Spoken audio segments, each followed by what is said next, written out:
Bill Anderson, you're pitching a story. It's in the ongoing politically correct battle over the Washington Redskins team name. Now, Phil Simms, former athlete, weighing in. What do you got? As you said, this debate has been going on for quite some time, but it became news, and it became local news in a big way because New York Giants legendary quarterback and now announcer Phil Simms has said he doesn't want to offend people during his broadcast, even if it's a small number of people, so he's not going to use the Redskins name when he's actually calling the football games.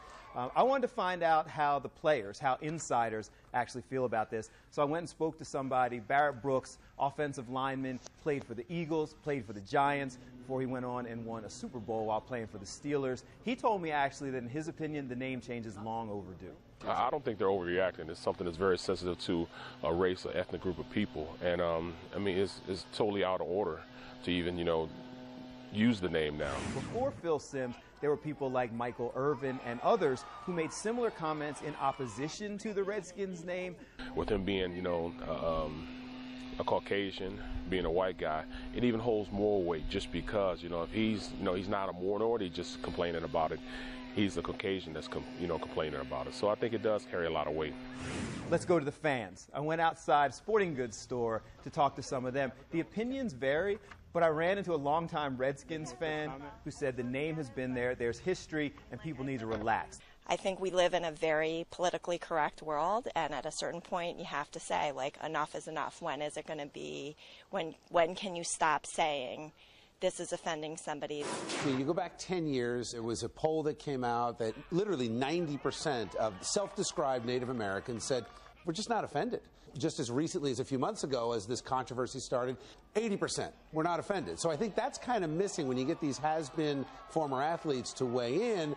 I'd like to hear from the actual people. My question is, why do the Redskins get all the heat? Why does no one care about the Cleveland Indians with that mascot head on their hat? The Atlanta Braves, there's a lot of this in sports. Why just the Redskins with the scrutiny?